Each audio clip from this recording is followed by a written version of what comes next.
7장에 대해서 공부를 시작해 보도록 하겠습니다.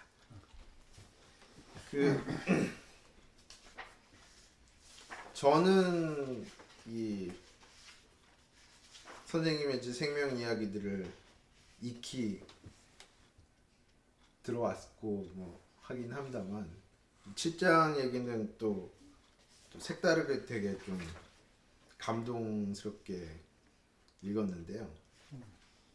일단 뒤쪽의 얘기서부터 좀 다시 좀 여쭤보고 싶었는데, 그냥 여기 쓰신 바에 의하면 박사학위를 마치실 그 무렵쯤부터 생명이란 거가 어떻게 물리학적으로 이해됐는가에 대해서 관심을 갖기 시작했고, 그 문제를 뭐 이렇게 그것만 하지는 않으셨겠지만 거의 뭐 10수년 이렇게 탐구를 하셨다고 하셨는데, 몇 번 들은 것 같은데도 잘 납득은 안 되는데요.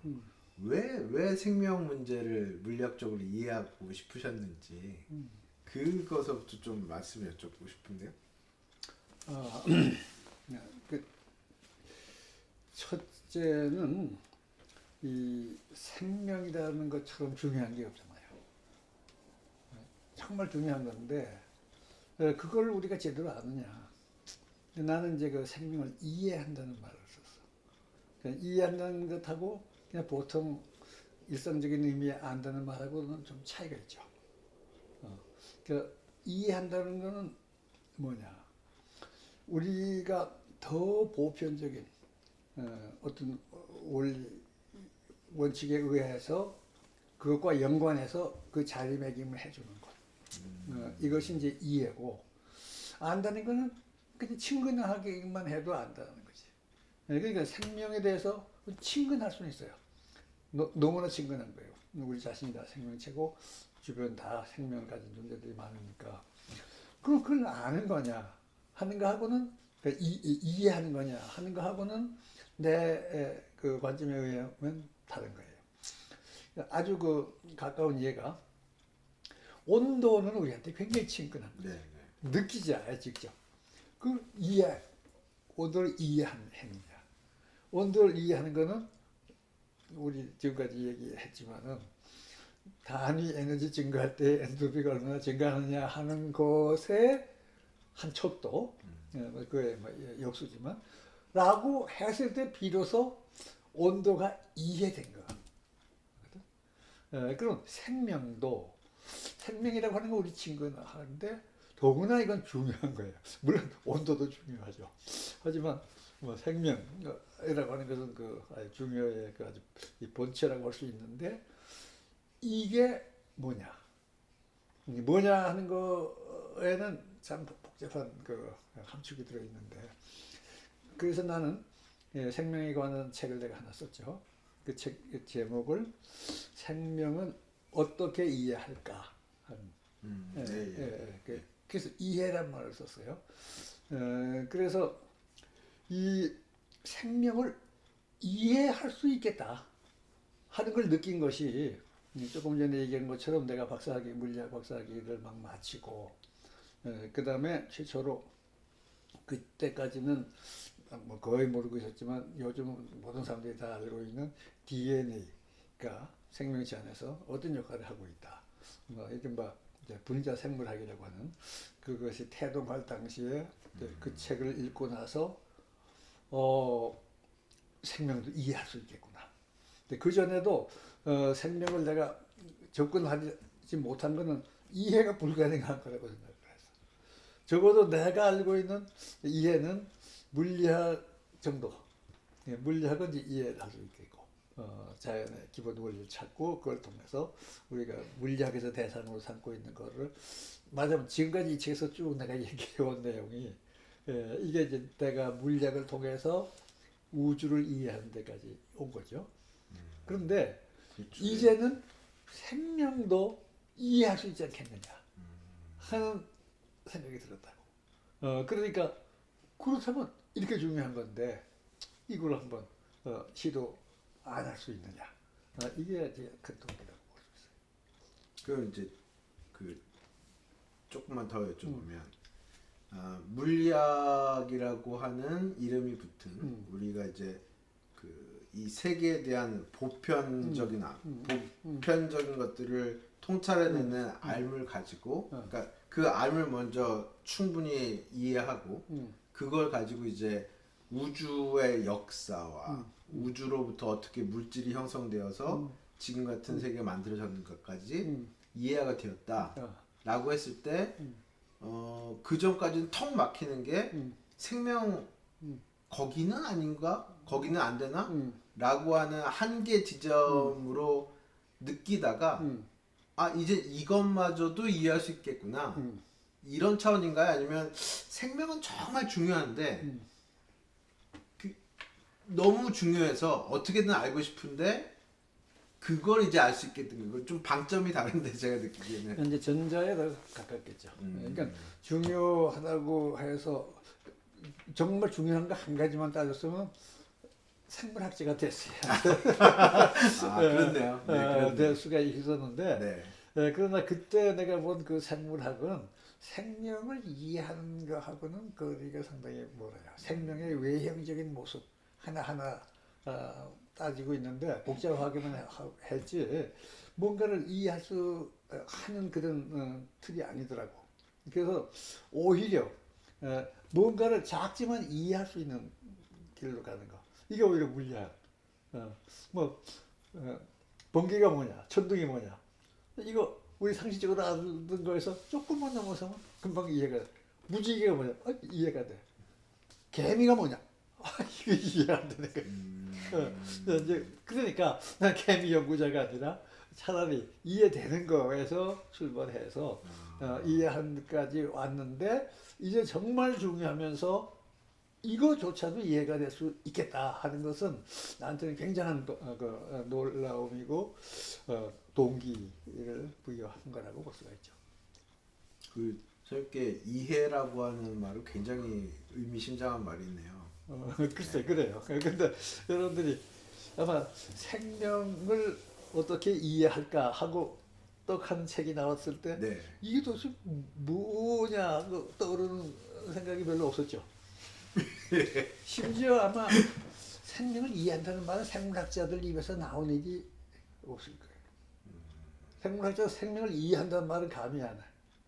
생명의 비밀을 파헤친다 이런 얘기는 하는 것 같은데. 글쎄 그 안에 우리가 몰랐던 거 알아낸다. 예. 뭐 그거는 되지만 그 자체가 뭐냐 하는 거를 문제 삼지를 않고 그 안에 들어가서 그 현상을 보기 때문에 그걸 문제 삼는 거는 어떤 사람들이냐 물리학자들일 수밖에 없어요. 왜냐하면 물리학자들은 생명 아닌 거라니까. 생명 아닌 건 다 이해가 되는데 그러면 생명은 뭐길래 이해가 안 되느냐. 그래서 그 생명의 바운다리를 놓고 이렇게 보세요. 생명 안에 들어가서 그 안에 것만 보고 친숙하게만 한 사람들은 그건 뭐 이해할 게 없는 거예요. 물고기가 물을 이해하겠어요? 그렇네요. 물 밖에 있는 사람이 물을 이제 보는 거죠.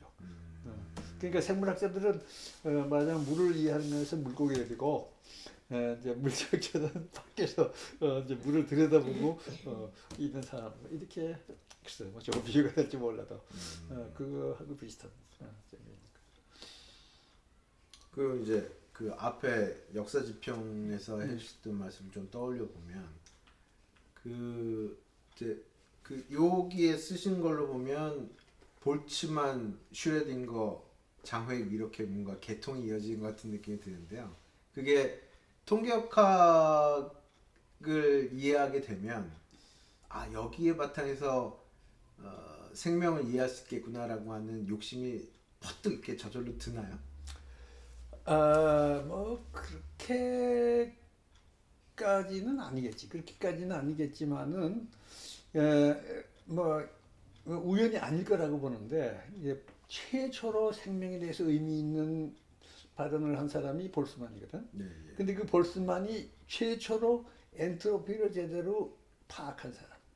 엔트로피를 최초로 도입한 사람은 아니지만 최초로 엔트로피의 본질을 파악한 사람이 볼스만인데 근데 생명은 바로 그 엔트로피하고 관련된 어떤 본질과 다 있다. 하는 거를 엔트로피에 대한 정의를 새로운 해석을 내고 10년이 안 돼서 생명에 대해서 바로 그 중요한 언급을 했죠. 그 우리 책에 내가 네. 그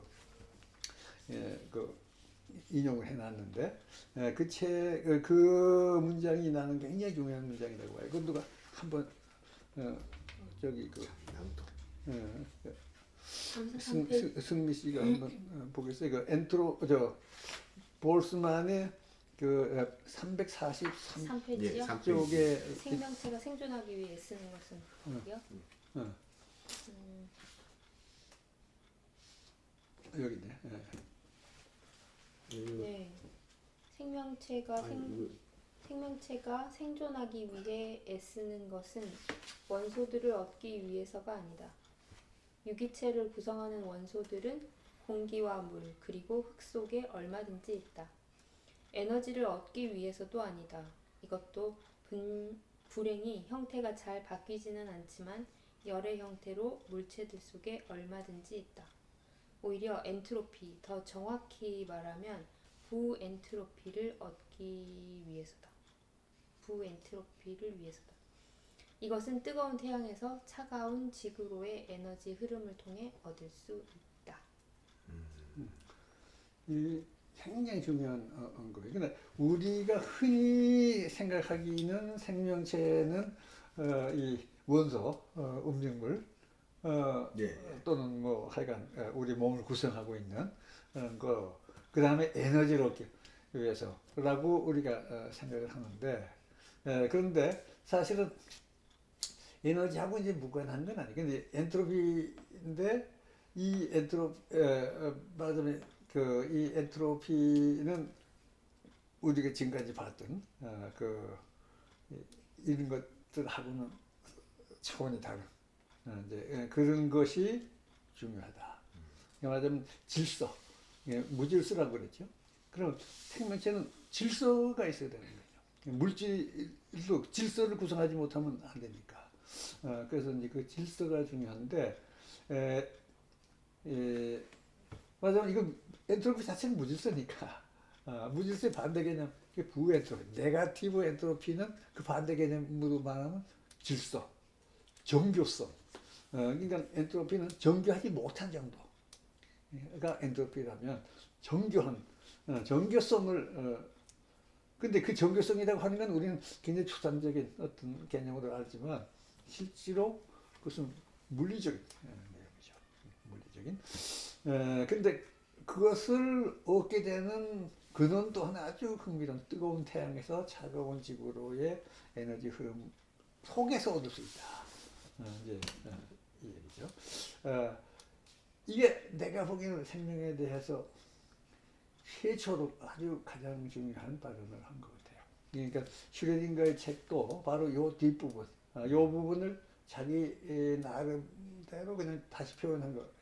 생명체라고 하는 것은 부엔트로피를 먹고 사는 존재다 하고 이걸 요약을 했는데 그래서 이걸 통해서 이제 이것과 연관해서 생명을 이해해야 생명에 대한 그 제대로 된 이해에 접근할 수 있겠다 하는 것이 내 생각입니다. 그 볼츠만 시대는 프리에너지 개념이 있었던 건 아니죠? 자유에너지 개념. 그 자유에너지 개념은 헤름홀스 자유에너지라고 우리가 부르는데 지금 우리가 소개한 자유에너지. 헤름홀스는 사람이 최초로 이제 얘기했는데 아마 볼츠만 시대인데 이 시점하고는 모르겠어요. 이 시점에서 그런 말이 나오지 않았을 가능성은 있죠.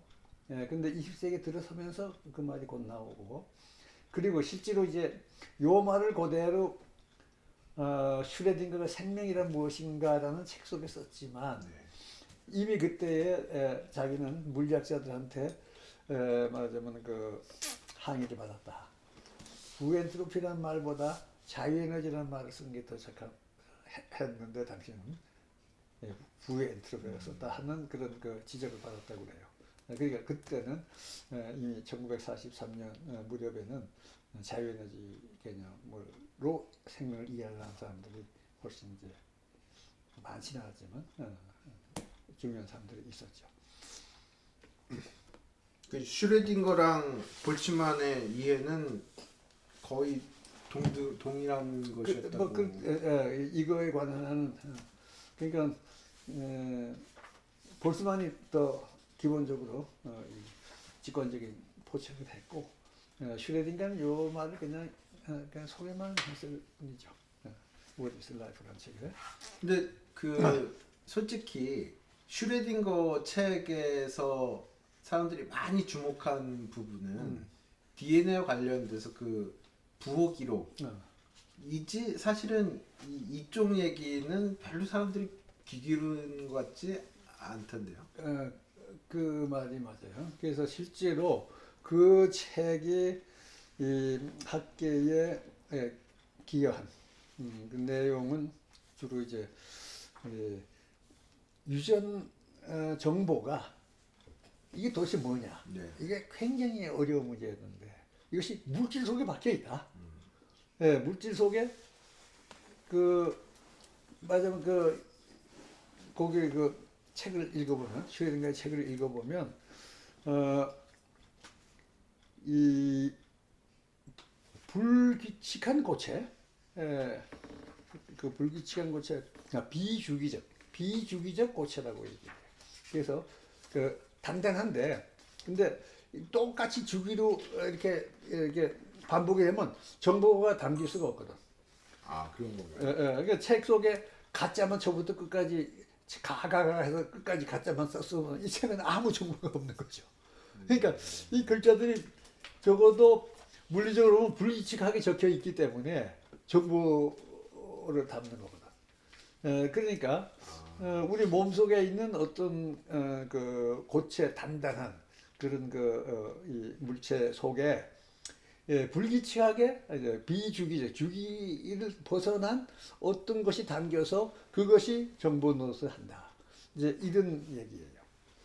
근데 이제 거기서는 그러면 그것이 어떻게 그 속에서 더구나 엔트로피는 계속 증가하고 무질서한 쪽으로 가려고 그랬는데 그게 어떻게 살아남아서 거기 그렇게 있을 수 있느냐. 이게 이제 관심거리였지. 그러니까 물리학자로서 당연히 그 슈레딩거는 바로 그걸 이해하고 싶은 거예요. 그래서 그 정보가 어떻게 적힐 수 있고 유지될 수 있느냐. 특히 유지될 수 있느냐 하는 부분, 뭐 전달될 수 있느냐. 그 이제 지금은 뭐 DNA라고 하는 상당히 안정된 분자 구조 속에서 유지된다고 하는데 그 당시로는 그런 안정된 것이 그 정보를 흐트리지 않고 가질 수 있겠냐 하는 그런 이제 생각을 해서 혹시 거기는 우리 물리학의 법칙을 넘어서는 어떤 그 생명체만에 적용이 되는 뭐가 작용하고 있는 것이 아니겠느냐 이런 생각도 좀 했어요. 그것이 생명이란 무엇인가라는 책 속에 읽고 나와 있죠. 네. 그래서 그것에 힌트를 받은 사람들이 그 다음 세대 왓슨이라는 사람과 그 다음에 크리 이 두 사람은 원래 출신 성분이 다르죠. 이제 왓슨은 당시에 이 책을 대학교 초학년도에 이제 읽고 그리고 자기 전공을 나는 이제 생명을 이해하는 쪽으로 하겠다 하고 결심한 사람이 이제 왓슨이고 크릭은 이미 이 책이 나올 무렵에 벌써 상당히 말하자면 전문적인 물리학자로서 이제 X선이라든가 이런 걸 통해서 물질 내부 구조를 살필 수 있는 굉장한 능력을 가지고 있는 아주 유능한 물리학자죠. 10살 이상 차이가 나는 거예요. 그 이제 크릭하고 이제 왓슨이 어디서 모여서 만나서 자 우리 그럼 그거 한번 같이 구경해 보자. 나는 그 구조를 나는 엑소선이라든가 등등을 통해서 난 파악하는 이런 내 전문이다. 그리고 당신 왓슨은 생명 현상 자체를 나보다 더 친숙할 테니까 현상 쪽에서 접근하고 이 물리 쪽에서 접근해서 이거 한번 구명해보자 해서 히트를 친 거지. 그래서 물론 두 사람 다 이제 노벨 생리의학상 받았지만은 20세기의 가장 큰 발견 중에 하나를 꼽히는 것이 그건데 그것이 네 개가 물리학자 슈레딩거 그리고 특히 생명이란 무엇인가 하는 책이 매개가 됐다 하는 것은 굉장히 그 의의가 있어요. 왜냐하면 내 입장에서 볼 때 생명을 이해할 수 있는 단계에 왔다. 이제는 물리학적인 나타남을 통해서 거기까지 그것도 물론 물리학적 구조로서 이해를 한 거죠. 그래서 이해할 수 있는 단계에 왔다. 이것이 이제 역사적으로 굉장히 중요한 거고 바로 20세기 중반기에 일어난 일. 그래서 후반기에는 생명과학의 꽃을 피우죠. 근데 내 진짜 관심사는 그게 아니고 슈레딩거의 책 제목에 나온 것. 생명이 뭐냐? 그럼 이걸 가지고 생명을 알았다고 할 수 있냐? 그 문제죠. 그 문제가 다시 말해 이것만 가지고 이것은 생명의 구조에 대해서 그리고 생명의 기능 그 안에 그 작용 그 방식에 대해서는 굉장히 뚫고 들어가서 이해가 됐는데 그렇다고 생명을 이해한 거냐 하는 거하고 좀 달라요. 그래서 나는 사실 이 책을 상당히 늦게 발견했는데 슈레딩거 What is life? 생명이란 무엇인가 기대를 가지고 뚜껑을 열었지. 그럴 수밖에 없는 게 내가 이해하고 싶은 게 바로 이 물리학을 바탕으로 생명이 뭔지를 알고 싶은데 바로 물리학에서도 가장 유명한 슈레딩거가 이걸 썼다. 그러니 이거 대단한 게 담겨 있지 않겠냐. 그래서 읽었는데 당연히 분자 생물학 이거에 대해서는 아직 이 사람들이 없을 테니까 DNA 얘기도 거기는 없어요. 그 전에 생명이란 무엇인가라는 책에는 그렇죠. 그렇죠. 물론 이제 이 사람들의 업적을 쓴 책은 내가 그보다 전에 이미 읽었어. 그건 이미 알고 있고. 이 책을 좀 나중에 읽으신 거네. 그렇지. 이 책은 나는 나중에 읽었고. 이 사람들은 이걸 읽고 이걸 했지만 나는 이 성과를 적어놓은 간단한 책을 먼저 이해를 하고 나서 그래서 흥미가 생겨서 다시 이걸로 거실로 올라간 거지. 그렇지만 이 안에 뭐 비밀이 담겨 있을 것 같다 이거지. 근데 이제 내가 볼 때는 이 두 가지밖에 없는 거야. 말하자면 유전자의 성격을 이제 비주기적 결정체라고 물론 DNA가 일종의 비주기적 결정체예요. 근데 그런 어떤 것이다 하고 얘기한 거 그리고 이것이 이제 이런 걸로 이제 갖고 그 다음에 요 얘기. 요 얘기 이제 우리가 앞에 얘기했지만 자유에너지하고 굉장히 관련이 깊은 거고 실제로는 자유에너지 개념을 가지고 이해해야 훨씬 더 적절하다고 볼 수 있어요. 요것인데 이것은 그냥 여기 살짝 언급만 했어요. 그래서 심지어는 볼스만이 얘기한 정도 보다도 더 뭐 짧다고 할까? 그 정도로만 그냥 언급하고 볼스만 인용만 하고 넘어갔는데 물론 그 중요성을 강조를 했지만 그럼 이걸 가지고 생명을 이해가 되느냐? 이게 내가 안게 된 과제지. 나는 이제 이거를 말하자면 그 일종의 지침을 삼아서 생명의 이해기를 나가보자. 그런 생각을 했던 거죠. 그러면 이 책이 선생님께 무슨 힌트를 주거나 이런 거는 별로 없었겠네요. 그러니까 실망을 줬지. 이미 상당한 답이 있을 걸로 생각을 했는데 기껏해야 이 정도. 그 외에는 나는 뭐 그 책에도 별로 더 제목에 속으신 그런 말을 한 사람이 있어요. 그 생명이란 무엇인가라는 책의 같은 제목으로 그 후에 너댓 권이 나왔더라고요. 그렇죠. 그 중에 뭐 한 네 번째인가 최근에 누가 쓴 책에 보면 이 슈레딩거의 이 책을 갖다가 말하자면 좀 장난적으로 비난을 했죠. 속였다. 심오한 얘기가 있는 걸로 해놓고 들여다 보니까 사실은 생명의 본질에 대해서는 거의 언급도 없었다 이런 얘기. 그러나 중요한 기여는 했어. 이 두 가지를 지적했다는 것만도 굉장히 중요한 거죠. 그러면 이제 슈레딩거의 제목 장사를 넘어서 그 이제 선생님께서 이해를 하신 생명이 뭔지 그 얘기를 이제 본격적으로 들어갔으면 좋겠는데요. 그래서 그거를 얘기하기 위해서는 그 내가 만든 여기 이 PPT 안에 우선 국소질서 개념을 먼저 한번 얘기를 시작하면 좋겠네. 그거 전에 조금 전에 앞에 조금 조금 전에. 그래서 좀 하나만 더. 우선 자유에너지를 먹고 산다고 해도 돼요. 생명은 우선 그 슈레딩거하고 연결이 있자면. 그런데 왜 그러냐? 여기 우리 했지만 자유에너지는 활동의 원천이다. 이것이 없으면은 어떤 변화도 일어날 수가 없어요. 그리고 생명체가 지속적인 활동을 하기 위해서 항상 자유에너지를 소모해야 돼. 내가 심지어 이렇게 지금 팔 움직이는 것도 자유에너지 소모하는 거예요. 그러니까 내가 가지고 있는 건 유한한데 계속 소모할 수가 없잖아요. 그러니까 공급을 받아야 돼. 그래서 이것은 내가 자유에너지까지 만들어 가지고 생명도수를 할 방법은 없어. 어디선가 와야 돼요. 그 어디서 오느냐? 이제 그것을 그 다음 장에 볼까요? 이미 볼스만이 얘기를 했죠. 네네. 뜨거운 태양과 차가운 지구 사이의 에너지 흐름 속에서 온다. 아주 그냥 직관적으로 이해를 했는데 거기서 진짜 자유에너지가 오는 거냐 하는 거. 그래서 이 온도 차가 있어서 에너지가 이동하면은 거기에 그 소위 일을 할 수 있는 일을 한다는 건 자유에너지를 써야 할 수 있는 거기 때문에 그래서 일을 할 수 있는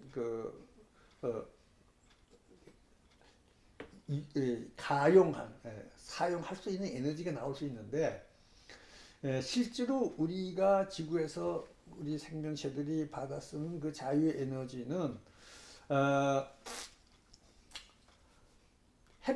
태양별 우리 주변에서 해니까 해에서 오는 건 틀림없는데 이 두 가지가 조금 서로 다른 뉘앙스를 가지죠. 즉 뭐냐면 A번째 그 아이디어는 햇빛이 일정한 비율의 자유에너지를 가지고 지구에 도달한다. 자유에너지를 그냥 가지고 오는 거야, 지구에. 둘째, 햇빛은 일정한 에너지만 가지고 지구에 오지만 광합성 생물들이 이것의 일정 비율을 자유에너지로 전환시킨다. 는 생각도 할 수가 있어요. 네. 그런데 내가 이 생명을 이해하는 과정에서 이 두 가지 중에 어떻게 많은지 확신이 안 서더라고. 처음에는 이렇게 딱 생각을 했는데 이거가 맞을 수도 있지 않겠냐 이런 생각이 들어요. 그래서 내가 다행히 그 삶과 온생명이라는 책에 생명에 대해서 쓴 초기 글들이 있는데 내가 용감하게 이런 말을 했어. 햇빛에서 자유에너지를 가지고 온다. 그러고 나서 조금 자신이 없는 거야. 그래? 어떻게 알아 그걸? 혹시 이거 아니야? 하는 생각이 들어서 그래서 뭐 지금부터 한 5, 6년 전인가? 이 실제로 이 방면의 전문가들은 어떻게 생각하구나 하고 이제 이 문헌들을 다 뒤져보니까 거의 이걸 얘기하고 있더라. 이걸 얘기하고 있어. 그럼 이것이 그럼 어째서 이렇게 되느냐 하고 그 내용을 들여다봤더니 논리가 좀 부족해. 말하자면 논리가 좀 갭이 있어요. 말하자면 아주 약한 부분이긴 해도 저 앞뒤가 안 맞는 거야. 그런데도 불구하고 이 벌써 이 사람이 얘기하기를 지금 볼스만이 얘기하기를 지금 한 150년 전부터 그 다음에 실제로 20세기에 들어오면서 이거 굉장히 연구를 많이 했어요. 연구 많이. 그렇죠. 광합성이 광합성에서 어떻게 에너지가 이건 굉장히 많은 연구를 한 분야인데 이 이론이 엉성하더라고. 그래서 이걸 내가 다시 이론을 만들었죠. 이론을 만들었더니 A가 맞는 거야. 그 결과는 내가 그냥 잠깐 책에는 부록에다가만 잠깐 했는데 뭐 그냥 이 에타라고 하는 게 실험 문자긴 하지만 이건 뭐냐면 태양이 가지고 온 에너지 총량 중에 몇 퍼센트가 자유에너지냐 하는 비율. 그러니까 가져온 자유에너지를 그것이 가져온 에너지 총량으로 나눈 그 비율을 에타라고 하는데 그것이 이렇게 약간 복잡하지만 이런 식으로 표현돼요. 이것은 이제 우리 책 속에 부록에 특히 읽으면 나와 있으니까 긴 설명은 안 하겠는데 뭐 쉽게 얘기하면 이제 뭐 이것도 그냥 여기서 그냥 넘어가겠어요. 이걸 갖다가 특별한 경우에 단순화시키면 이렇게 되는데 요것을 내가 18년이니까는 2년 전에 발표를 했죠. 그래서 나 혼자만 그렇게 믿는 게 아니고 학계에서도 중요하다고 인정받아서 논문을 나와 있는 거예요. 그래서 여기서는 뭐냐면 자유에너지 먹고 산다. 오케이. 그럼 그 자유에너지가 어디서 오느냐? 태양에서 온다. 얼마만큼 오느냐? 에너지가 얼마 온다는 거는 우리가 금방 알아요. 광 입자 하나가 얼마만 에너지를 가지고 얼마만의 에너지가 열로 환산되니까. 그런데 그 중에서 대략 요거 보면 한 74.몇 %가 정도는 자유에너지를 가지고 온다. 이제 그거를 확인했죠. 그러니까 그 자유에너지를 가지고 우선 활동할 수 있는 이제 길이 열린 거지. 나머지는 그걸 받아서 정말 어떻게 활동할 수 있는 아주 정교한 시스템이 되느냐 하는 문제는 이거하고 별개의 문제. 이거만 자유는 태양에 너한테 줬다. 그래 너 이거 가지고 마음대로 이 범위 내에서 할 거 다 해봐라. 활동을 하고 싶은 거 다 해봐라. 하는 것이 보장이 된 거고 지구에서는 이제 이거를 최대한을 받아들여서 어떻게 정말 활동을 할 거냐. 거기에 최일선에 나선 거가 뭐예요? 녹색 식물. 이 1차적으로 이 범위 내에서 우리가 사용할 수 있는 그러니까 유기물 형태로 자유에너지를 바꾸는데 그러나 이 범위는 절대로 못 벗어나요. 거기서 일부 손실이 있었지 이걸 넘어서서 자유에너지 빼둘 수가 없는 거예요. 그래서 이걸 가지고 우리가 전부 우리 생태계가 다 놀아서 쓰고 있는 거예요. 그러한 것이 어떻게 이루어질 수 있느냐. 이 문제 여전히 남아있는 거죠. 그거를 말 못하면 아직 이해할 수가 없어요. 원천적으로 이거는 적어도 볼스만이 얘기했던 형태의 이해는 여기까지로 되는데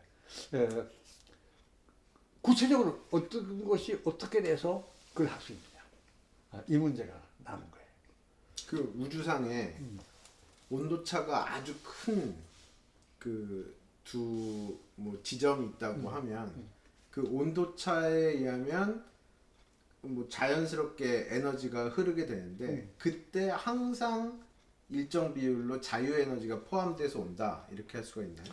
그 얘기하고는 조금 다르지. 근데 그때에 우리가 어떤 거기에 어떤 장치를 쓰건 뭐 하건 간에 일정한 방식을 활용하면 거기서 자유에너지를 맥시멈 요거까지 얻을 수가 있어요. 요 TC는 차가운 거고 요거는 뜨거운 거라고 가정했을 때 뜨거운 거 차가운 거 요 비율만큼은 되는데 태양에서 오는 것은 이거만큼도 안 돼. 거기에 이걸 빼야 돼요. 그래서 그러니까 실제로 우리가 태양에서 받는 거는 요거는 원칙적으로 있을 수 있는 가능성을 얘기하는데 현실은 이만큼 제어해야 된다는 거지. 그러니까 지구상의 온도 T일 때. 그리고 요건 이제 그 진동수의 관계가 있어요. 이거 Hν 우리가 알죠. 예. 그게 그 광이 가지고 있는 에너지 하고 요것은 이 열 운동이 가지고 있는 에너지예요. 그 비율에 해당하는 것을 뺀 것. 그것이 한계예요. 이거보다 클 수가 없다는 거지.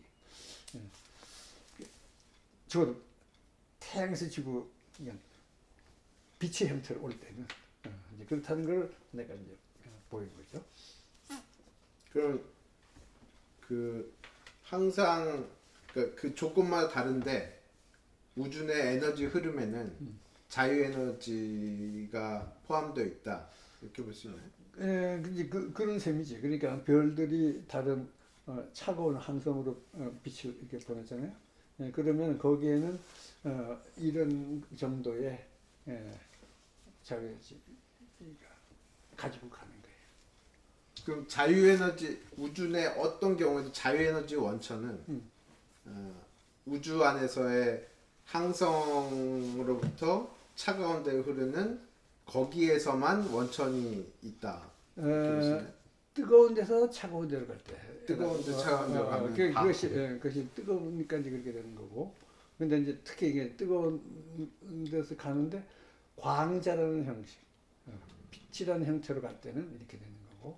근데 이제 예를 들어서 지구 내부도 뜨겁잖아요. 네네네. 지구 내부에서 지각에서 바닷물은 차니까. 그러면 속에 그 마그마는 뜨겁고. 거기에 온도 차이가 있죠. 그거는 이거는 아니지. 이건 아니지만 거기서도 원천적으로 일부 자유에너지. 거기서.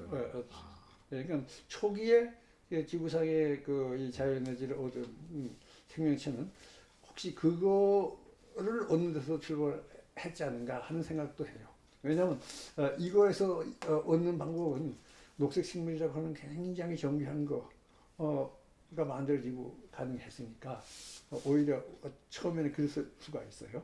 근데 뭐 그거는 현재는 이제 그러나 현재 우리가 볼 때는 그런 거는 극히 작은 거고 또 특별한 경우에 그렇게 이용하기도 쉽지 않은 거고 이거는 엄청나게 많은 자유에너지가 그냥 쏟아져 들어오는 거야.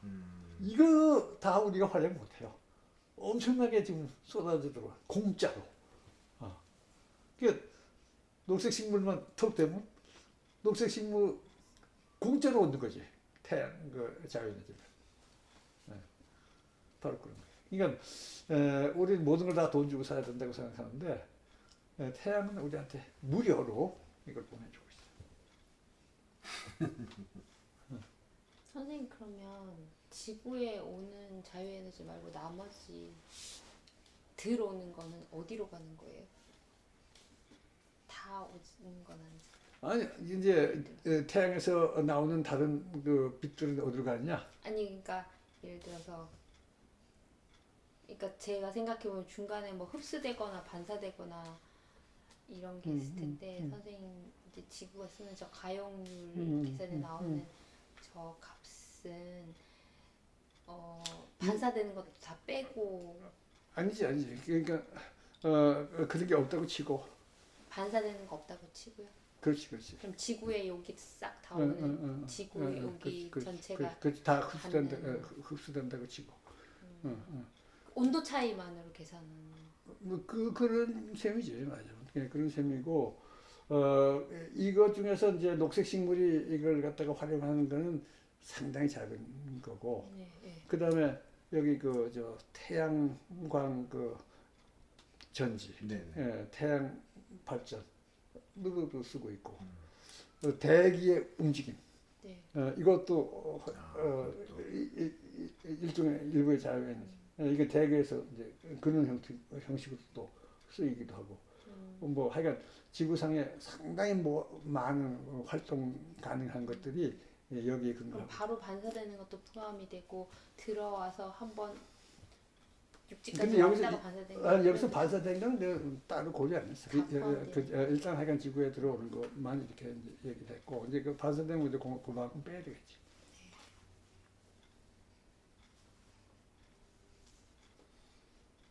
좀 다른 질문인데요. 평소에 궁금했던 게, 그러니까 예를 들어서 그 태양빛도 그렇고 다른 멀리 있는 뭐 멀리서 초신성이 뭐 터졌다 뭐 이렇게 했을 때 빛이 퍼지잖아요. 퍼질 때 점점 거리가 멀어질수록 온도가 떨어지잖아요.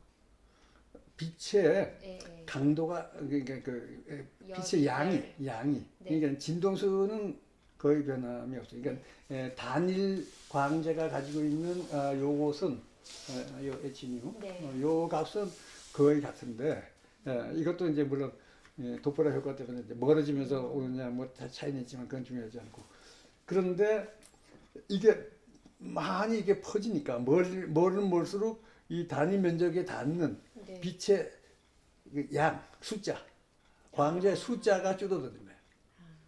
근데 이것도 그 광자의 숫자에 관계가 돼요. 그것이 얼마나 광자가 세냐 그에 따라서 이 비율 자체가 전 우주가 별로 이렇게 빈데도 다 거의 다 비어 있다는데 그 많은 열이 다 어디로 가나 그게 좀 궁금했거든요. 갈 데가 없을 것 같은데. 뭐 우주 안에서 빙빙 돈다고 보면 되겠지. 그냥 빙빙 돈다고 흡수 안 되고 그냥 흡수되는 건 되고. 뭐 아주 조금 있는 어떤 그 원자들한테 흡수되고 그렇게. 뭐 그렇기도 하고.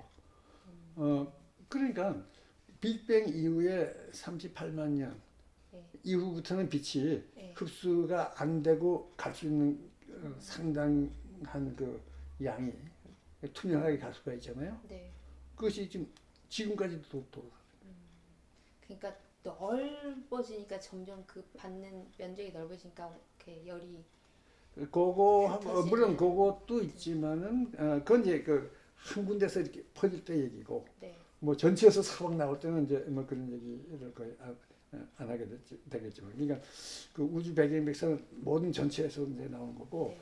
좀 이 별에서 나올 때는 뭐 한 점 비슷하게 여기서부터 나오는 거 아니에요? 네. 이름은 멀어질수록 그 이제 숫자가 이제 적어지지.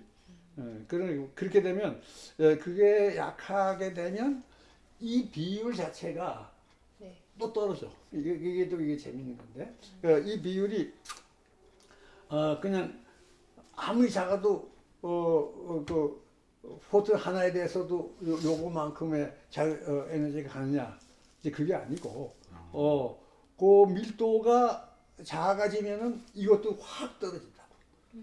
그래서 어느 정도 되면 에너지는 오는데 이건 0이 되고 있다. 그럼 자유에너지는 없어. 빛은 오는데. 자유에너지가 없는 빛도 그렇지. 밀도가 낮으면 그렇지. 어떤 온도에서.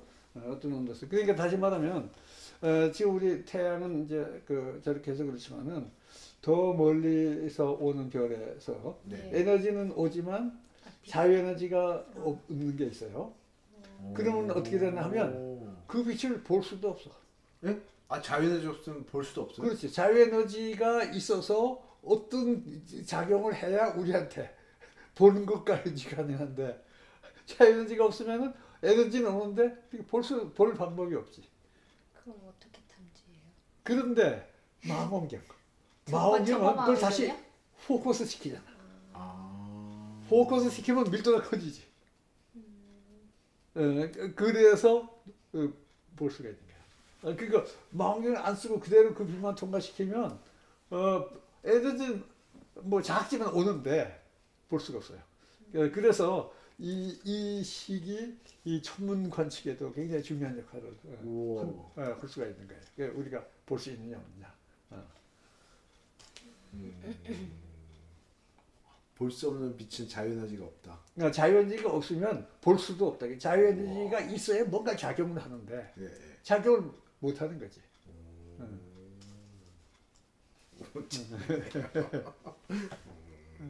그러니까 내가 그 몇몇 사람들한테 이걸 좀 천체 빛 적용해서 그걸 한번 좀 개선하라 그러는데 사람들이 아직 안 하고 있네. 알겠습니다. 뒤에 이게 이제 거기 그래서 여기는 그래서 그거를 우리 이 황색이 이게 제일 중요한 색깔이에요. 햇빛 중에. 빛 중에 녹색이 아니야. 광합성을 하는 색깔은 황색이라고. 근데 왜 파랗게 보여? 백색에서 황색을 빼면 파란 것만. 녹색은 쓰고 나면 무슨 황색을 빼면 그렇게 보인다고요? 그 녹색 소지기 하는데 이거 쓰고 나면 그래서 황색을 황색 빛이 가지고 있는 이 에타 아까 내가 했던 요 0.764 퍼센트가 아니니까 에너지의 요거만큼이 자유에너지로. 근데 내가 이제 그 황색에 대해서 계산해 보면 이런 경우가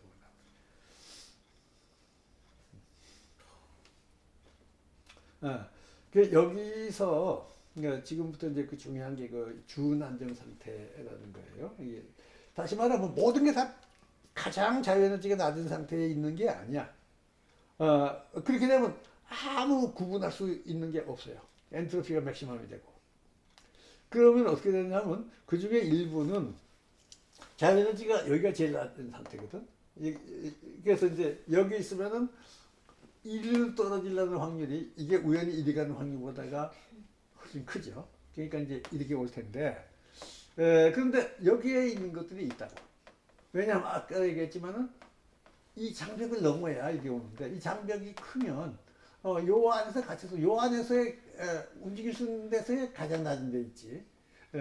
더 낮은 거를 찾지 못할 수가 있어요. 이렇게 되면 상당한 시간 동안 여기에 있다가 이것을 뛰어넘을 수 있는 어떤 자극이 온다든가 하면 이제 그래서 이것을 준안정 상태라고 이런 거를 얘기를 해요. 그런데 이런 것이 이제 여러 개가 쌓일 수가 있어요.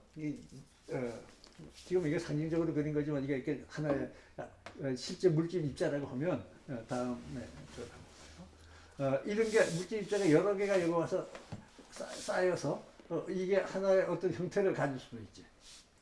이렇게 한 것은 이 자유에너지가 가장 낮은 것보다가 상당히 좀 높지만 이런 격차를 가지고 있지만 이거는 상당히 안정이 돼 있어. 그래서 이걸 상당한 기간 동안 그냥 그 상태로 유지가 돼요. 이런 것을 국소 질서라고 내가 불러요. 그러니까 어떤 공간 내에 이 질서라고 하는 거는 이 자유에너지가 바닥이 아닌, 그러니까 그 질서는 엔트로피의 그 반대 개념이니까 그래서 상당한 그 낮은 엔트로피를 가진 어떤 물질의 덩어리를 국소 질서. 그러니까 우리는 어떤 물체, 구분 가능한 어떤 물체 다 국소 질서죠. 그래서 이런 것들이 생기면 이게 있지만 이거 전부 가루가 돼서 다 금방 분자 상태로 다 흐트러져야 더 낮은 자유에너지인데 이게 유지가 되고 있거든. 그러니까 하나하나 넘어가지 못하게 이렇게 딱 그 막아주고 있는 이런 것을 둘러싸여 있다고 보면 되는 거예요. 여기서 좀 질문을 드리고 싶은 게 있는데 일단은 뭐 선생님이 내지는 물리학에서의 질서라고 하는 게 뭔지부터 좀 명확하게 이해하고 싶은데요. 그 가령 다이아몬드 구조, 이제 뭐 탄소의 흑연 구조라고 하는 거 그런 것도 질서인가요? 어떤 면에서는 그렇죠. 어떤 면에서는 뭐 그것도 질서인데 그보다는 더 말하자면 확대된 개념이라고 이제 보면 돼요. 그러니까 일정한 그 공간상의 규칙을 가지고 있는 그것도 이제 그러니까 이제 예를 들어서 다이아몬드가 하나 있으면 이거는 굉장히 안정된 국소 질서. 그러니까 왜냐하면 다이아몬드 잘 안 깨지잖아요. 네. 예, 그 이게 지금 높다고. 그래서 다이아몬드가 한번 거기 되면 그 굉장히 안정이 돼 있지. 그러니까 그러나 그 정확한 위치에 가서 탄소 원자들이 박혀 있어요. 예, 그렇기 때문에 그 이 다이아몬드의 그 중요한 성질들이 나타내고 있는데, 예, 그건 질서지. 네, 그건 틀림없이 질서인데. 근데 다이아몬드 같은 경우에 그게 뭐 저절로 생긴다고 만약에 가정하면 특정 온도 때 가장 낮은 자유에너지 상태가 그 다이아몬드 구조를 이루는 거라서 그렇게 될 수도 있는 거 아닙니까? 그런데 그러니까 물론 이제 그렇게 되죠. 일단 그렇게 되면 그거는 이제 다른 걸로 잘 안 바뀌지. 예, 다이아몬드 가장 안정된 상태에 있는 가장 확률이 높은 그거잖아요. 아니 그러니까 이 안에서 이 갭이 그 안에서? 이 갭이 큰 거예요. 그러니까 이 안에서 상당히 근데 이 갭이 굉장히 높으니까 여기서는 안정이 되는데 이거보다는 굉장히 높은 질서지. 이게 요게 그 자유 에너지의 갭, 이거가 질서의 하나의 그 중요한 척도인데. 그럼 탄소 원자들로 흐트러지는 게 더 안정된 상태인가요? 그렇지, 당연히. 예, 그러니까 탄소 원자들을 갖다가 가지고 우리가 다이아몬드를 만든다는 거는 실제로는 거의 불가능해. 물론 인공 그지 다이아몬드 만들긴 하는데 굉장히 어려워. 그래서 우연히 지구지기가 활동에 의해서 한 군데 모여가지고 된 게 이게 이제 천연 다이아몬드고, 인공적으로는 이제 어떤 특별한 걸 만들어서 어떻게 참 안착시키는 거, 그 이제 인조 다이아몬드도 만들긴 하는데, 그거는 이제 아까 얘기한 것처럼 요걸 잘 넘겨줘서 여기 모이게 해주는 그 인위적으로 우리가 조정을 해서 이제 가능한 거고. 그러니까 일단 이게 되면 요 자체로는 안정되지만, 그러나 이것보다가는 덜 안정된 거죠. 그러니까 언젠가는 이 탄소 분자들로 원자 단위가 되겠죠. 원자들로 깨질 가능성이 있는 거죠. 그럼 지금의 온도에서의 우주에서 뭐 원자 핵과 양성자, 중성자, 전자가 따로따로 다니는 것보다 걔들이 원자 구조를 이루는 게 거기서 가장 자유에너지가 낮은 그런 안정 상태라고 본다면 거기까지는 뭐 굳이 질서라고 할 수가 없는데, 그것들이 분자를 이룬다 뭐 이런 것서부터 질서라 이렇게 할 수 있나요? 그런데 그러니까 그 이제 그 질서 이제 지금 이제 거기 그 조금 우리가 구분을 해야 될 것 같아요. 그러니까 이제 여기서 질서라고 하는 건 상당히 포괄적인 개념인데, 공간적인 배열이 특별히 이렇게 되면 그런 의미에서 그건 질서가 되고, 공간적으로. 근데 그 자유에너지가 최전의 아니냐가 꼭 그 우리가 보통 얘기하는 질서하고 조금 좀 차이가 있죠. 그래서 이것들은 이 공간적인 배열이 이 말하자면 초점을 맞춘 그것을 좁은 의미의 질서라고 보는 거예요. 물론 거기에 어떤 활동하는 것도 그것도 그 활동이 무질서한 활동이 아닐 경우에는 그것도 일종의 동적인 질서가 되긴 하죠. 그러나 어쨌든 간에 그 어떤 공간적인 어떤 그 함축을 강하게 가지고 있고, 자유에너지가 더 낮으냐 하는 것은 이제 외부 온도하고 관계가 되기 때문에, 그래서 이제 그 좁은 의미의 질서하고는 조금 좀 구분해서 이해를 해야 될 것 같아요. 그리고 제가 또 한 가지 궁금한 것은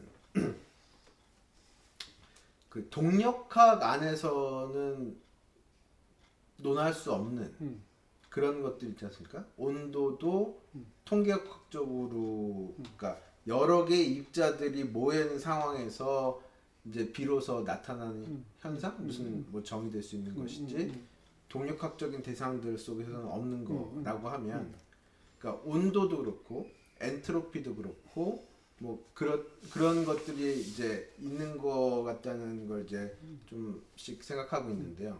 그럼 질서는 동력학적 대상에서는 논할 수 없는 질서도 그 통계학적으로만 얘기될 수 있는 그런 현상인가요?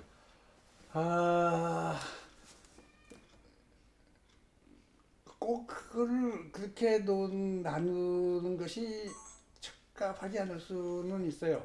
근데 물론 그 질서가 어떻게 형성이 되고 안 되고 하는 거는 당연히 그 이제 통계학적인 거지만은 거기에 그 동력학적인 기능이 굉장히 많이 작용이 돼. 그래서 동력학적인 어떤 구조가 그 상호작용을 하면은 어떤 형태의 모임이 이루어진다. 뭐 이런 것은 동력학의 깊은 영향을 받고 있는 부분이기 때문에 그래서 그것을 이건 동력학적인 것, 이것은 통계학적인 것 하고 나눌 것보다도 실제로는 이제 그 다이아몬드가 다이아몬드 구조라고 하는 형태로 되는 것은 오히려 양자학적인 그 상호작용이 어떻게 되느냐에 따라서 어떤 것이 될 수 있고 안 될 수 있고, 그러니까 될 수 있고 안 될 수 있고 하는 원론을 따지는 것은 동력학의 기본을 두고 있고, 실제로 그렇게 되느냐 안 되느냐 하는 것은 이제 주변의 여건, 온도 등등으로 해서 이제 통계학적으로 이해할 수 있는 것. 그래서 그것은 그 동력학과 통계학으로 딱 잘라서 이건 이쪽 이건 이쪽이다. 이렇게 말하기는 좀 합쳐서 이해해야 더 적합한 그런 내용입니다. 그 질서를 꼭 뭐 엔트로피 뭐 자유에너지 이거 없이는 얘기할 수 없는 거다 이렇게 할 수는 없다고요? 그 질서라고 하는 거는 조금 다른 차원의 개념이기 때문에 규칙성을 가졌느냐 안 가졌느냐 모임이 이제 이런 거기 때문에 이제 그걸 이루는 데는 동력학도 기여하고 통계학도 기여하고. 선생님 여기서 정교성이라고 쓰신 게 그 공간적 규칙성. 그거 플러스 맞으면 이건 그 부엔트로피의 성격이 훨씬 강한. 정교성에서는 거기까지. 근데 그건 뭐 뉘앙스 차이지. 사실은 그 보통 흔히 질서라는 말을 많이 쓰고 정교성은 내가 즐겨 쓰는 개념이고. 그래서 나는 그 부엔트로피에 해당하는 걸 정교성이라는 표현으로 하는 게 더 의미가 잘 와서 닿는다 이렇게 하는데, 단지 이제 국수 질서라든가 할 때는 뭐 비슷한 개념이긴 하지만 공간적인 어떤 짜임이라는 의미에서 그냥 국수 질서라는 말을 내가 많이 또 그대로 채용하고 있습니다.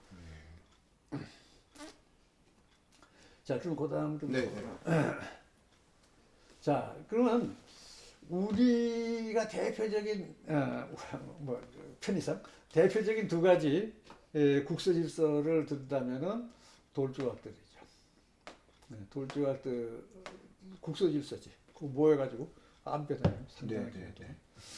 이것도 조금 좀 유연성은 있지만은 그래도 이게 한 부대기 그대로 있으니까 국수 질서라고 볼 수 있어요. 근데 이거는 우리 일상생활에서는 둘 다 꽤 흔하게 보는 것들이야. 그러니까 우리는 그렇게 이거를 보고 이거를 봤을 때 이걸 보면 굉장히 놀래고 이걸 보면 안 놀랜다. 물론 토끼가 좀 귀하니까 아무 데서나 뛰어다니면 저거 하지만 그러나 그렇게 놀라지 않을 수 있는데, 우리 지금 자연의 기본 그 원리를 이해하고 우주의 모든 것이 어떻게 형성이 되어 나가느냐 하는 우주 전체를 다 관람하고 마지막 지구에 딱 와서, 그러니까 사실 우리 여기서 살지만 우리 이제 우주를 지금까지 여행했잖아요. 이치 참 이치를 찾아서 우주를 여행하고 거기서 이치를 발견하고 우주 전체를 관람을 하고 해가지고 우리 고향집에 왔다 이거야. 왔는데 이런 게 있거든. 이 지구에 있는 사람들은 놀라질 않아. 뭐 의뢰에 있는 거. 근데 이 사람한테는 깜짝 놀랄 거야. 우주에 어떻게 이런 게 있을 수 있냐. 그러게요. 왜 그러냐. 정교성을 따져보면 이것은 지금까지 우리가 얘기하고 있던 방식으로 비교적 어렵지 않게 조금 전에 얘기했던 방식으로 국수 질서가 만들어지고 거기서 굳어져서 있을 수 있는 거예요. 우주에 흔하게 있는 거야. 근데 그 우주 여행을 한 사람은 이걸 본 일이 없는 거야.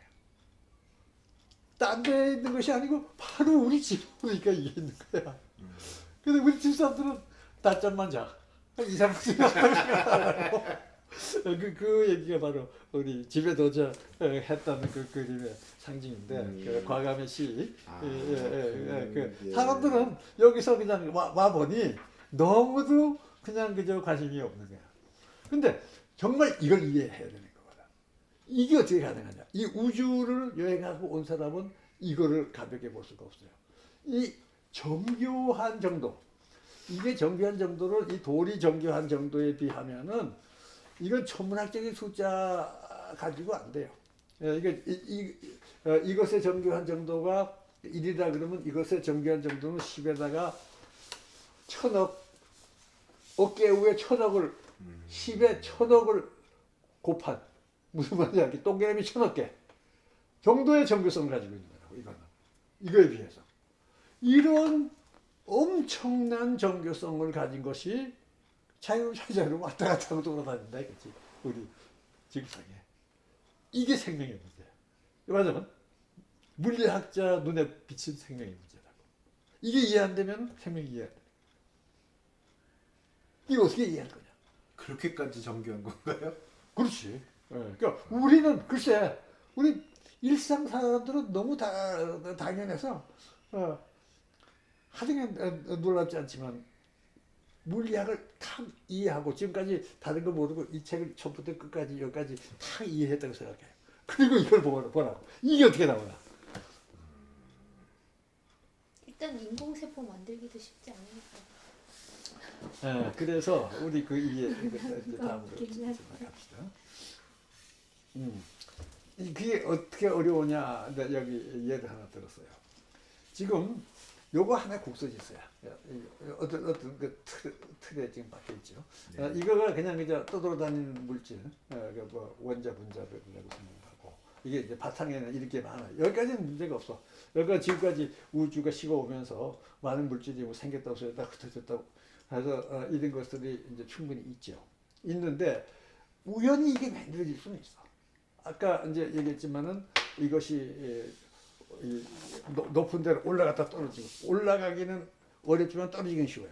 잠깐 올라갔다 또 있다 떨어지고 하다가 어떻게 하다 보니 거기에 신통하게 이런 것이 하나가 탁 만들어질 수가 있어. 근데 이제 이게 뭐 주변 여건에 따라 다르지만은 우리 어떤 뭐 지구란 여건에서 이것이 하나 만들어지는 그 확률은 이것이 얼마 만에 몇 년 만에 하나 만들어지는 하는 그 시간으로 대충 나타낼 수가 있어요. 확률이 높으면 짧은 시간 안에 나올 거고 확률이 낮으면 오랜 시간 지나야 우연히 하나 나올 거고 그렇잖아요. 100만 년에 이거 하나 나올 정도의 확률을 갖다고 쳐요. 이것이 얼마나 정교하냐?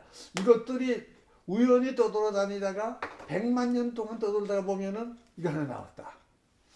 이거 상당히 정교한 거는 그렇게 이해가 돼요. 그래서 꽤 정교한 것도 시간을 오래 끌면 떠돌다 보면 생길 수가 있죠. 그러나 이것은 뭐 거기까지만 합시다. 거기까지만 하고 그 다음에 우리가 알고 싶은 거는 이거보다 2배 정교한 거. 2배 정교한 것이 또 생길 수 있을 텐데 이거는 그러면 얼마만한 시간이 지나야 생기겠느냐 하는 문제예요.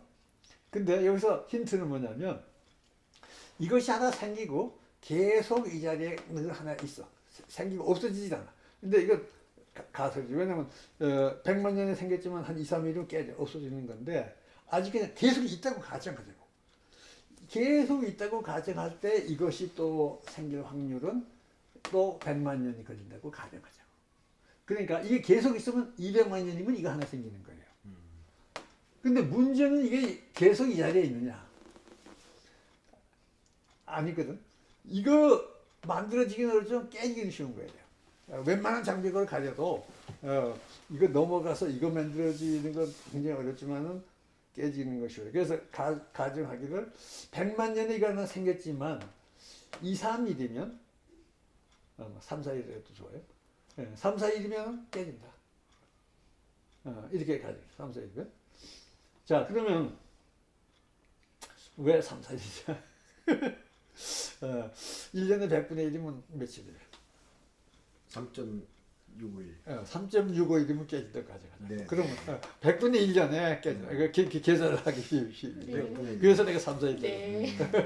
그래서 3, 4일이면 깨진다고 쳐요. 그런데 그럼에도 불구하고 이게 생기려면 진짜 시간 얼마 걸리겠냐. 이게 이제 문제. 이거 있다고 쳤을 때 if n이 1이면 이건데 이 n이 얼마냐 하면은 요 t1분의 타우 이거 100만 년 분의 3, 4일 밖에 여기 있을 수가 없고 100만 년에 3, 4일 동안만 좀 있는 거야. 지속 시간이 실을 그렇지, 발생하는 얘기인 건가요?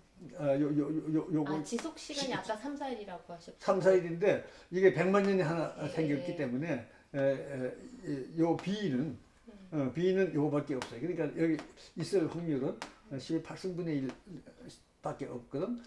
이렇게 밖에 없는데도 불구하고 요 사이에 또 우연히 모여서 이게 가만히 있다고 했을 때 100만 이런 것들이 모여서 100만 년이 돼야 이거 하나 생기죠. 그러니까 그렇게 될 확률은 다시 여기다가 100만을 다시 나누면 곱해야 돼. 곱하면은 네. 10에 14 아니 10에 여기 자릿수 14 네. 이게 100조년이라고. 이게 보세요. 우연히 100만 년에 하나 생긴다고 해도 그게 대단한 실수도 아니지. 하여간 꽤좀 희귀한 거긴 하지만 근데 그거보다 한 단계 높은 거 가기 위해서 걸리는 시간은 100조년이야. 그럼 100조년이라는 시간은 얼마냐? 빅뱅 이후에 우주가 7,000번을 지나야 우주가 지금까지 생겨나서 7,000번을 돌아야 이거 하나 생긴다는 얘기. 이게 얼마나 이 정교한 게 생기기가 어려우냐 이거죠. 그런데 토끼인 경우에는 이 정도가 아니라 이것이 100억 개가 쌓여야 토끼 한 마리가 생기는데 그럼 토끼가 138억 년밖에 안 된 우주에서 걸어다니고 있어. 이걸 설명해야죠.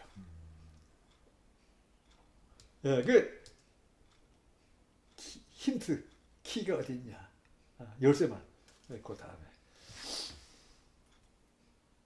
자체 총괄적 국소질서라는 핵심 개념. 아까 국소질서 얘기했죠. 네. 어떤 물건 놓여 있으면 이건 국소질서예요. 그런데 여기다가 오소캐달리틱이라고 자체 촉매적이다 하는 얘기는 여기서 우리가 촉매가 뭐냐 하는 걸 먼저 이해해야 돼요. 이건 이제 그 화학에서 많이 얘기를 하는데 화학 변화가 일어나죠. 네. 화학 변화가 일어나는데 이거 일어나기가 시간이 많이 걸릴 수가 있어. 여기 아까 있죠. 자유에너지가 이쪽에 분명히 나죠. 그러니까 자유에너지 낮은 쪽으로 가려고 하는 경향은 분명히 있는데 이 갭이 있어가지고 이거 넘을 확률이 작으면 오래 걸리지. 이 갭이 비교적 작으면 비교적 빨리 걸려요. 그러면 그때에 요 갭을 낮춰주는 뭐가 와서 갭을 자꾸 땡긴 물체가 거기 가서 닿으면 그럼 쉽게 가죠. 네. 이게 촉매. 그러니까 자유에너지가 다른 쪽으로 가긴 가는데 그런데 이 장벽을 낮추는 역할을 해주는 그 어떤 매체가 거기 보태면 똑같이 가야 될 방향으로 가는 건 맞지만 빨리 가게 해준다. 그래서 촉진시킨다. 그래서 촉매. 근데 자체 촉매라고 하는 건 뭐냐? 이것이 지금 하나 만들어졌어요. 이게 만들어지는데 지금 이 프로세스는 여기에 있는 어떤 소재로 하여금 이거 만드는 이 지금 프로세스 안에 있어. 이거 100만 년 안에 우연히 이거 하나 생겼어요. 근데 이것이 자체 촉매적 기능을 가졌다고 하는 거는 이 과정 속에 이게 더 끼면 이게 그냥 막 쉽게 막 쏟아지는 거야. 이게 하나가 들어가면 같은 것이 막 쏟아져. 이것이 촉매 노릇을 해서. 그럴 때 이 국소질서를 자체 촉매적 국소질서 이렇게 부를 수가 있죠. 이런 것이 있다면 있느냐 또는 있으면 어떤 결과가 나오냐 두 가지로 나눠서 생각해야 되는데 우선 있다고 가정하면 어떤 결과가 발생하느냐 이제 이거부터 먼저 우리가 보죠.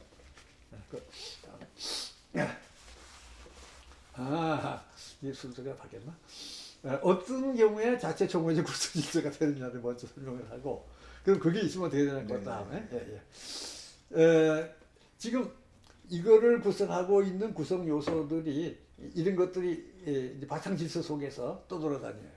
이건 뭐 상당히 많은 것들이, 근데 이제 종류도 뭐 몇 가지 똑같은 게 아니고, 여기 보다시피 비슷하게 닮은 것도 있고 다른 것도 있고, 이런 것이 떠돌아다닌다고 가정하자고. 이걸 바탕 질서라고 해요.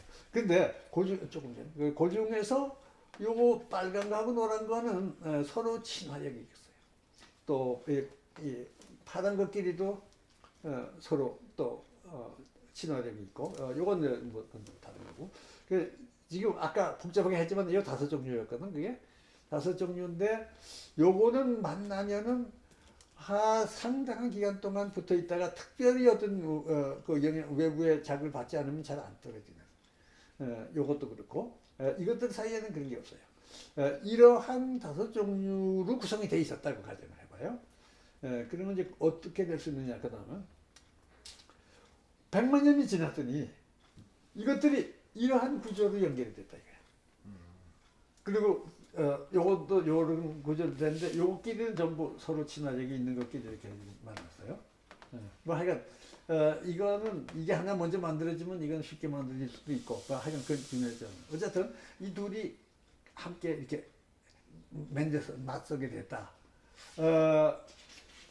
이것이 지금 이렇게 그래서 간단히 했지만, 이렇게 우연하게 짜이는 것이 이게 굉장히 높은 정교성을 가지고 있는 거고, 요 안에 여기 상당한 정보가 이게 지금 기록이 되어 있는 거예요. 이 정보 때문에 이것이 상당한 기능을 할 수 있어요. 요것의 순서 때문에 이걸 부릴 수가 있어. 그래서 이걸 부리면은 여러 가지 기능을 할 수 있는 상당히 정교한. 그래서 이거 하나 만들어지는데 100만 년이 걸렸어요. 우연히.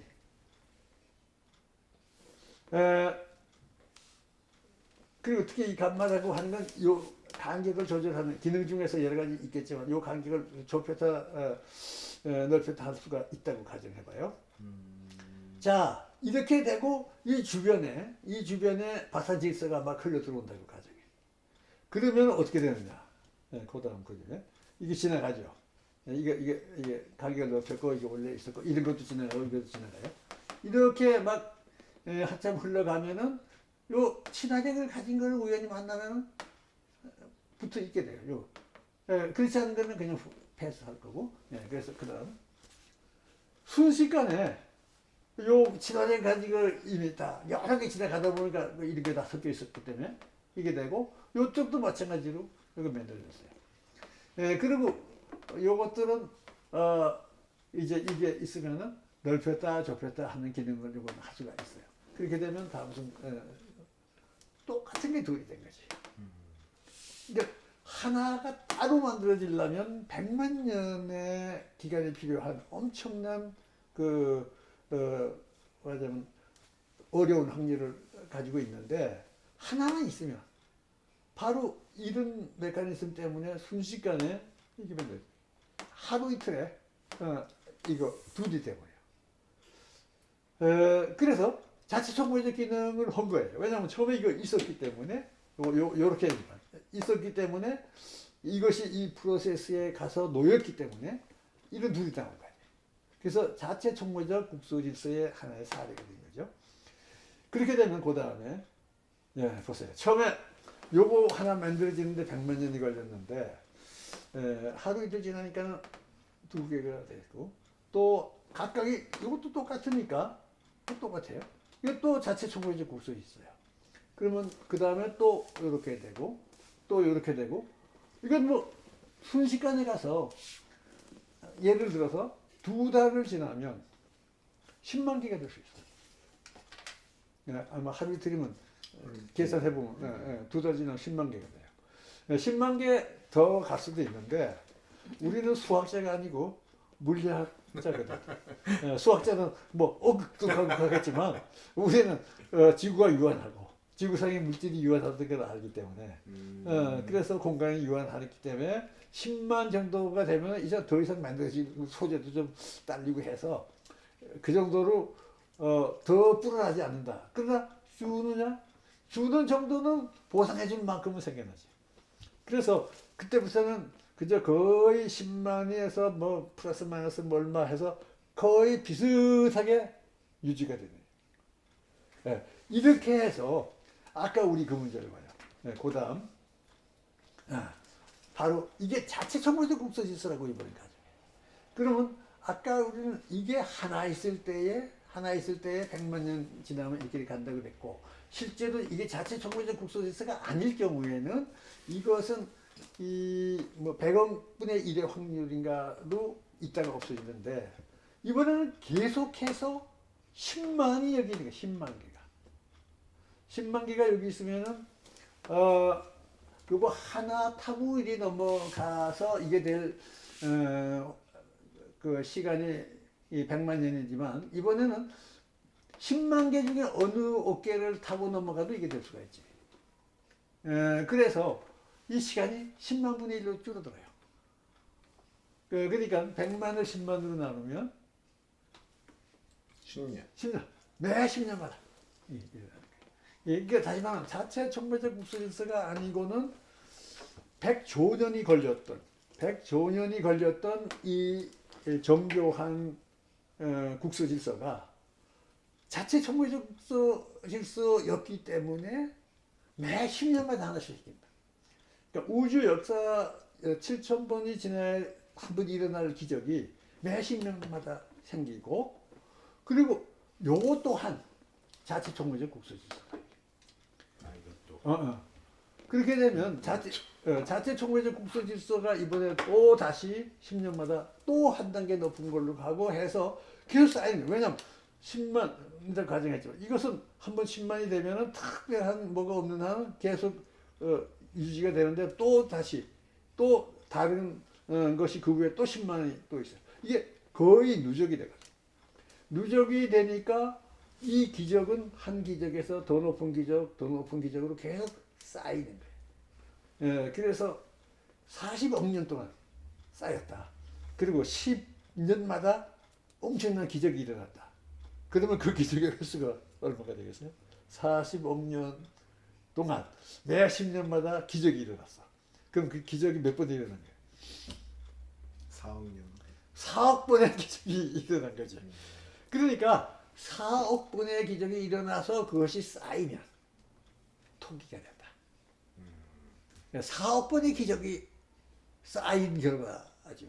이 4억 번의 기적이 쌓일 수 있었다는 것을 모르고 그 토끼만 보면 이거 놀랄 수밖에 없는 거예요.